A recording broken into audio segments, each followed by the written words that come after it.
The cost of a habit, caffeine and sugar addiction.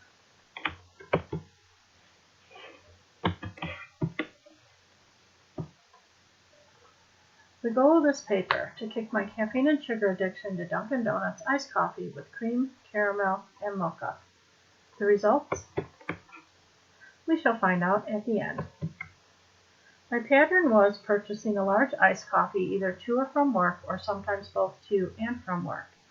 I kicked a sweetener habit in 2015 when I stopped drinking Diet Pepsi all day, every day, non-stop.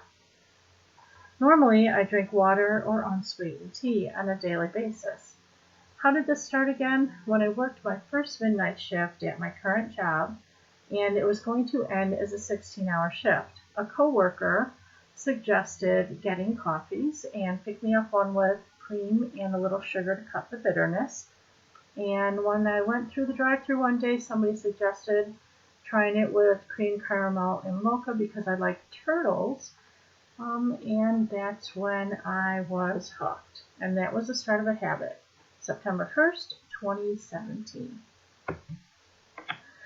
Why is it so addicting? Caffeine is the most widely consumed stimulant drug in the world, with 80% of adults consuming caffeine with an average daily consumption of 280 milligrams. Caffeine is a common additive found in a wide range of products that frequently contain high levels of sugar.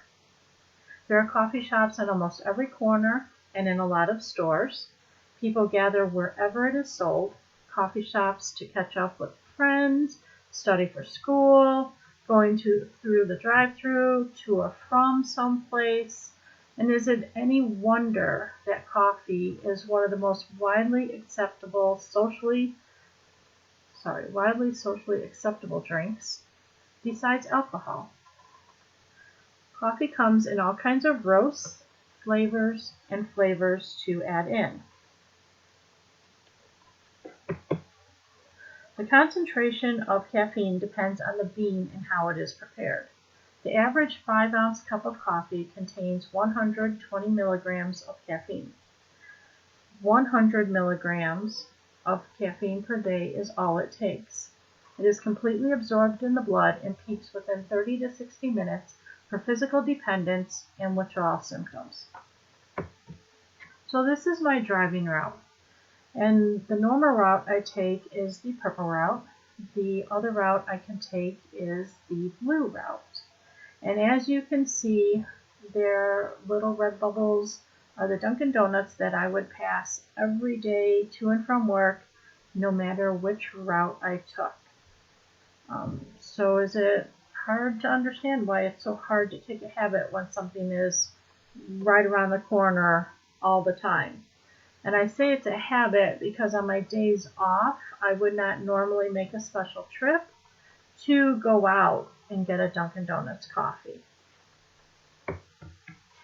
How has this addiction affected my body? I've gained 20 of the 40 pounds I lost in 2015. I'm eating junk food I wouldn't normally eat. It's increased my cravings for sweets when I normally eat salty food, and obesity. A current study of adolescent rats versus adult rats showed the following.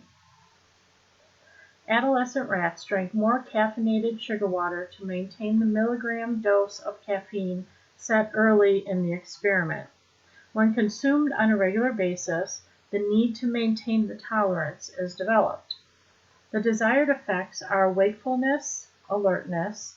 Negative effects are high blood pressure, insomnia, an increase in blood pressure, and most people will ignore the negative effects just for those desired effects. And recently, I started to feel nauseous when drinking it, yet I still drove through and purchased one, knowing it would make me sick. Caffeine and stimulants like amphetamine and cocaine share a number of subjective effects in humans. My methodology is this runs from February 1st to March 31st, 2020. All numerical data comes from my bank statements. My dependent variable would be the iced coffee purchases.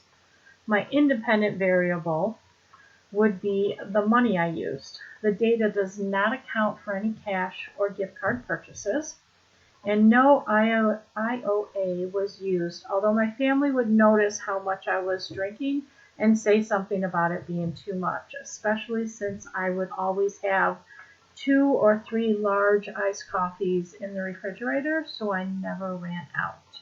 And every day walking into work, and it did not matter if it was summer or winter, I walked in with a large iced coffee. So the data that I collected, you can see February 1st, or the month of February, I spent $58.10 total. I went 20 visits over 16 days. And in March, I spent $94.88 total over 29 visits over 19 days. So the results fail. I wasn't actually able to quit until I typed up this paper and saw the amount of money that I was spending. April 22nd, 2020 was the day I actually stopped my habit and went back to drinking water and unsweetened tea. Today is May 6th, and I have not had any iced coffee or coffee whatsoever. I've stuck with drinking ice water and unsweetened tea. And it's been a little rough at first because I would want to turn my car and go and buy one, but now it's gotten a lot easier. So the withdrawal symptoms occur between 6 and 43 hours after abstinence and last 2 to 9 days. The symptoms can be prevented with only 25 milligrams of caffeine. Black tea, which is the tea I normally drink, has 47 milligrams in 1 cup and is what I usually drink in 1 day. And I continue to drink that same cup all day because I normally drink it iced, and I will continue to put ice in it and add more water to it, and it dilutes itself down throughout the day.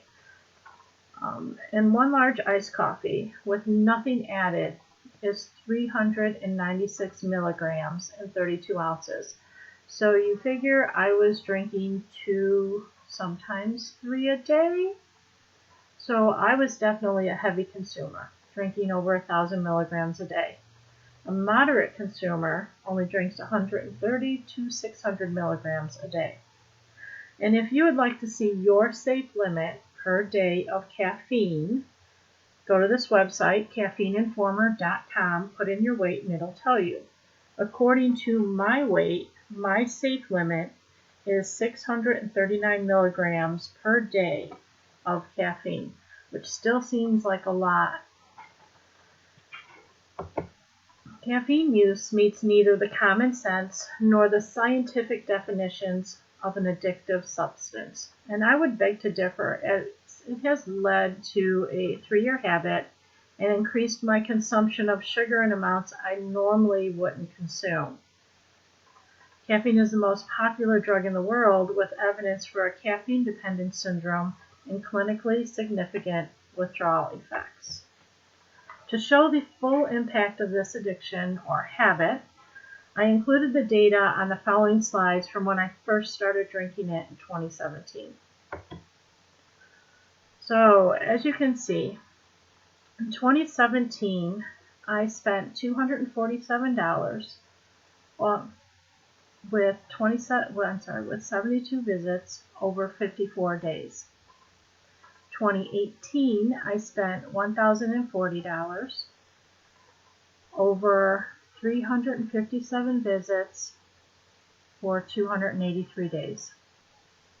2019, I spent $945.95 in 267 visits over 221 days. And in 2020 until March 31st, I spent $226.93 for 71 visits over 53 days. And as you can see, I was definitely averaging 1 to 2, actually 2 visits a day almost. And my references. The end.